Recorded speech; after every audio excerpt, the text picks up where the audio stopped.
आज की वीडियो में हम बात करेंगे कि एक फार्मा प्रोड्यूसर कंपनी यानी एफपीसी फाइनेंस का काम कैसे कर सकती है। हम ये भी समझेंगे कि कौन से सेक्शंस के अकॉर्डिंग एक एफपीसी अनसिक्योर्ड लोन दे सकती है और सिक्योर्ड लोन कैसे प्रोवाइड कर सकती है। और सबसे बड़ा सवाल, क्या एफपीसी डिपॉजिट ले सकती है या नहीं। तो दोस्तों ये वीडियो एंड तक जरूर देखें क्योंकि हम सब कुछ डिटेल में डिस्कस करेंगे। अगर आप इस फील्ड में अपना काम शुरू करना चाहते हैं तो डिस्क्रिप्शन में हमारी ईमेल आईडी दी गई है, आप हमें ईमेल कर सकते हैं। साथ ही वीडियो के आगे हमारा नंबर भी मिलेगा जिसमें आप हमें कॉल भी कर सकते हैं। चलिए सबसे पहले हम समझते हैं कि फार्मा प्रोड्यूसर कंपनी में ऑब्जेक्ट क्या होता है। ये कंपनी एक्ट के सेक्शन 378B के अंडर आती है। इस सेक्शन के अकॉर्डिंग एफपीसी का ऑब्जेक्ट एक या फिर मल्टीपल एक्टिविटी से रिलेटेड हो सकता है, जैसे प्रोक्योरमेंट, प्रोसेसिंग, मार्केटिंग एंड दूसरी एग्रीकल्चरल एक्टिविटीज। इसका मतलब है कि एक एफपीसी या तो किसी एक काम के लिए बनाई जा सकती है या फिर मल्टीपल एक्टिविटीज के लिए भी ऑपरेट कर सकती है। अब अगर आप सोच रहे हैं कि एफपीसी का मेंबर कौन बन सकता है, तो ये एक इम्पोर्टेंट सवाल है। क्या सिर्फ वही पर्सन एफपीसी का मेंबर बन सकता है जिसके पास एग्रीकल्चरल लैंड हो, या फिर कोई भी पर्सन मेंबर बन सकता है? ये मेन पॉइंट है जिससे एफपीसी की वर्किंग डिसाइड होती है। ये मेन पॉइंट हम वीडियो के एंड में डिटेल में डिस्कस करेंगे।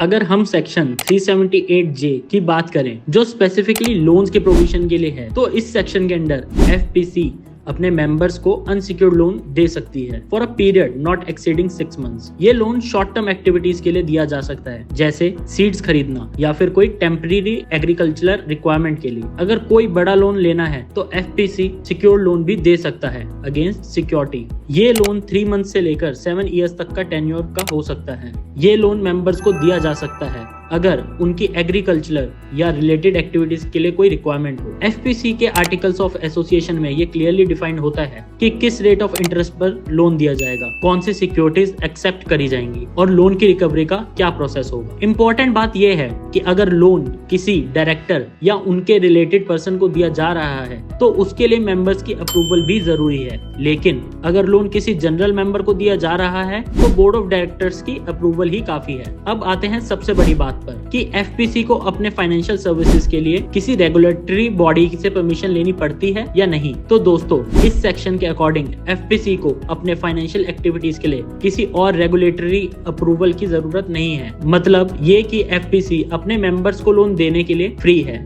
बस उन्हें अपने आर्टिकल ऑफ एसोसिएशन के प्रोविजंस को फॉलो करना होता है। अगर आप एफपीसी बनाने के बारे में सोच रहे हैं तो याद रखिए कि आपको मल्टीपल एक्टिविटीज के लिए कंपनी रजिस्टर करनी चाहिए। फंड अरेंजमेंट कैसे करना है ये हम किसी और वीडियो में डिटेल में डिस्कस करेंगे। तो दोस्तों ये क्लियर हो गया कि एफपीसी अपने मेंबर्स को सिक्योर्ड और अनसिक्योर्ड लोन दे सकता है बिना किसी एडिशनल रेगुलेटरी अप्रूवल के। अगर आपको इस फील्ड में शुरुआत करनी है या कोई और सवाल है तो हमें ईमेल करें या कॉल करें। वीडियो पसंद आई हो तो लाइक जरूर करें, शेयर करें और चैनल को सब्सक्राइब जरूर करें। मिलते हैं अगली वीडियो में।